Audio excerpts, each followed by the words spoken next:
Perkenalkan, nama saya Charles Sarsoyo, Fakultas Teknik Sipil, Universitas Pembangunan Indonesia, akan menjelaskan mengenai kalkulus dengan judul materi yaitu fungsi turunan.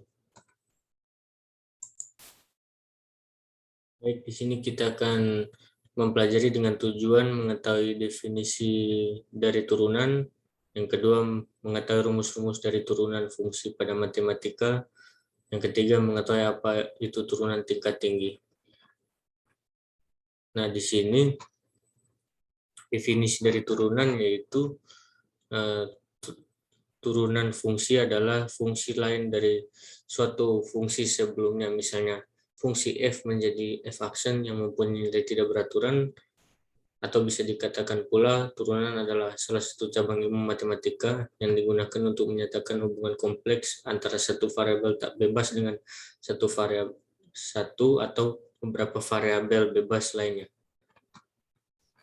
Kita masuk di rumus, yaitu di sini f aksen a sama dengan limit h hingga 0. F dalam kurung a tambah h kurangi f dalam kurung a per h. Lalu jika ada kasus di sini diberikan fx sama dengan x kuadrat tambah 5. Tentukan nilai turunan pertama fungsi. F di x, yaitu f x kuadrat ini turunannya adalah 2. X sama dengan 2. Lalu nilai turunan fungsi f di x sama dengan 2 adalah f aksen 2. Dengan menggunakan definisi di atas maka diperoleh dengan rumus itu tadi menjadi limit hingga 0 f dalam kurung 2 tambah h kurangi f dalam kurung 2 per h. Dijabarkan menjadi 2 tambah h kuadrat tambah 5 kurangi 2 kuadrat kurang 5 per h.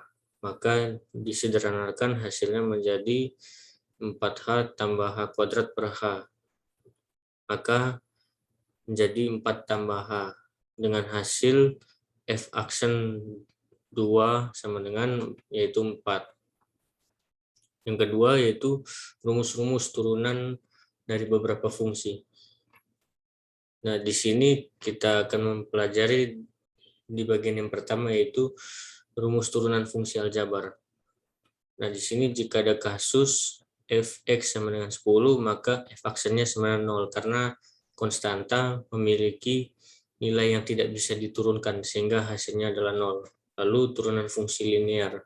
Jika di sini ada kasus fx sama dengan 5x tambah 7, maka turunannya adalah 5 karena x pangkat 1 kurang 1 adalah 0, maka x-nya tidak bisa diturunkan lagi karena pangkat 0, lalu 5-nya masih bisa diturunkan, yaitu maka hasilnya 5. Konstanta 7 tidak bisa diturunkan. Lalu turunan fungsi pangkat. Nah, jika di sini ada kasus x pangkat 7, maka di sini 7 kurang 1 adalah 6, lalu 7 dikedepankan, maka menghasilkan 7x pangkat 6.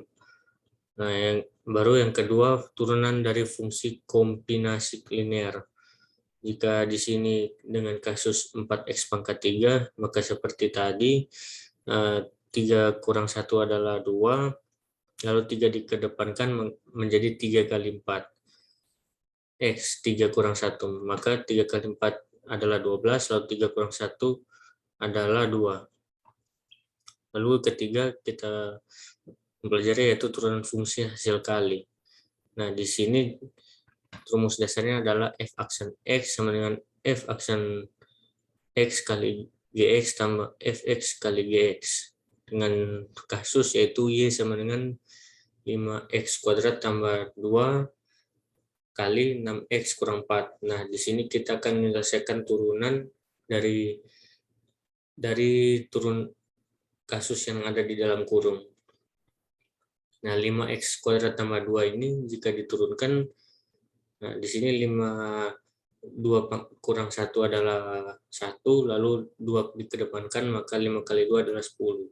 Sehingga menghasilkan 10x, konstanta tidak diturunkan. Lalu V yang sebagai V itu adalah ke kurungan tanda dalam kurung yang kedua, ya, maka menghasilkan 6x itu 1 x pangkat 1 tidak ditulis, maka 1 kurang 1 adalah 0, maka hasil turunannya adalah 6.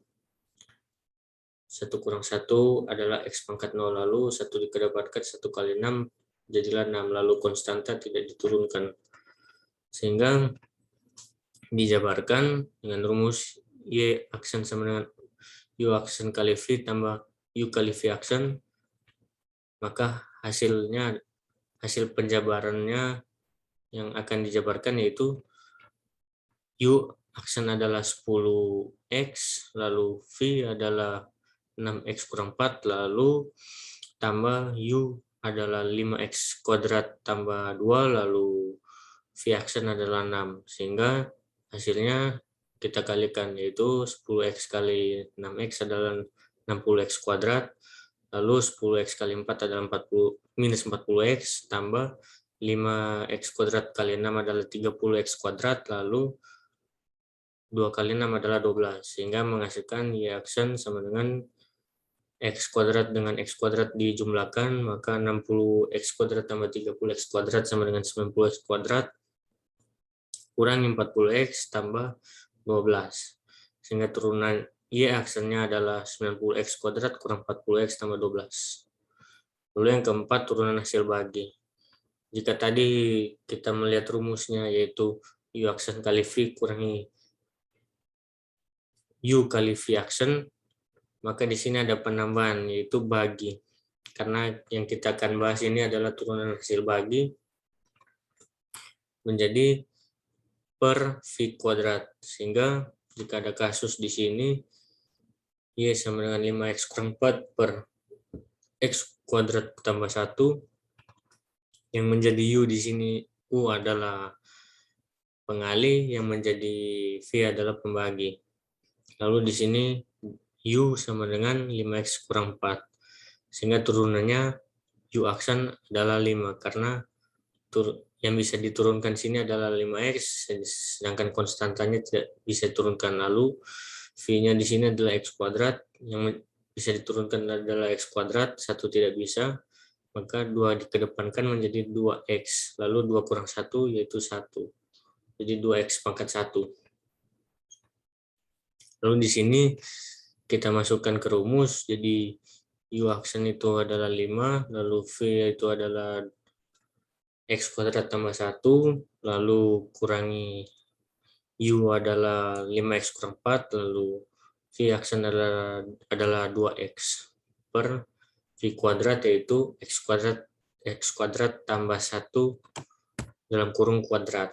Nah, sehingga kita sini kalikan, yaitu 5 kali x kuadrat 5x kuadrat, 5 kali 1 5, lalu minus 5 kali 2 adalah minus 5x kali 2x adalah minus 10x kuadrat, lalu minus 4 kali 2x adalah 8x per x kuadrat tambah 1 dalam kurung pangkat 2. Sehingga turunan pertamanya adalah minus 5x kuadrat tambah 8x tambah 5 per x kuadrat tambah 1 dalam kurung pangkat 2. Lalu di sini ada rumus turunan fungsi trigonometri pada pembahasan bagian yang kedua. Nah, di teorema A, di sini fungsi fx sama dengan sin x dan gx sama dengan cos x, keduanya didiferensiasikan menjadi, jika kasusnya sin x, maka keturunannya menjadi cos x, jika cos x, maka turunannya menjadi min sin x. Nah, jika ada di soal kasus, jika ininya min sin x, maka menjadi min cos x, jika min cos x, maka menjadi sin x. Lalu teorema B, karena fungsi-fungsi tangan, kotangan, sekan, dan kosekan didefinisikan dalam bentuk fungsi sinus dan kosinus, maka semua titik x di dalam daerah asal fungsi yaitu di sini, tapi saya akan menjelaskan, karena saya akan menjelaskan hanya satu contoh soal, maka kita langsung masuk ke kasus. Jika dx 3 sin x kurangi 2 cos x, maka 3dx sin x kurangi 2 dx cos, yaitu kita cari turunannya dulu yang teoremanya ini, trigonometri, maka sin menjadi cos, lalu cos menjadi min karena ada kurang, jadi min cos menjadi sin. Jadi jadinya 3 cos x tambah 2 sin x. Lalu kita masuk ke pembahasan lagi yang ketiga, yaitu turunan tingkat tinggi. Turunan tingkat tinggi ini yang saya bisa jelaskan adalah turunan yang bisa diturunkan secara berlipat ganda, yaitu bisa turunan 1, 2, 3, hingga turunan 4. Jika ada kasus di sini, 2fx sama dengan 2x pangkat 3 kurang 4x kuadrat tambah 7x kurang 8, maka turunannya sini menjadi 6x kuadrat kurang 8x tambah 7. Jika diturunkan lagi menjadi 6 kali 2 ini 12, lalu x kuadrat 2 kurang 1 sama dengan 1, yaitu 12x, lalu min 8x ini turunannya menjadi minus 8. Lalu diturunkan lagi, sehingga turunan ketiganya itu 12. X itu 1 kurang 1, 0, maka turunnya hingga menghasilkan konstanta. Nah, turunan keempatnya hingga konstanta ini menjadi 0, sehingga sudah dari yang menjadi ada dalam variabel hingga diturunkan sampai menjadi konstanta. Nah, demikian yang saya bisa jelaskan mengenai materi ini. Kesimpulannya, dari makalah ini kita dapat simpulkan bahwa turunan fungsi adalah fungsi lain dari suatu fungsi sebelumnya, misalnya fungsi f menjadi f aksen yang mempunyai nilai tidak beraturan. Turunan pertama fungsi f di x sama dengan a ditulis f aksen a didefinisikan dengan f aksen x sama dengan limit h hingga ke 0 f x tambah h kurangi fx per h. Turunan tidak hanya bisa diperoleh dengan menggunakan cara limit, tetapi bisa juga diperoleh dengan rumus seperti aljabar dan trigonometri. Demikian materi yang saya bisa sampaikan, dan saya akan menyampaikan kesan saya kuliah di UNPI, yaitu sangat baik untuk orang yang ingin melanjutkan kuliahnya di jenjang yang lebih tinggi sambil bekerja, karena bisa membagi waktu dan sangat efisien untuk waktu dan tenaga, sangat baik, sehingga sangat memiliki potensial ke depannya untuk pekerja-pekerja bisa berkuliah di Universitas Pembangunan Indonesia. Dan itu yang saya bisa sampaikan. Terima kasih.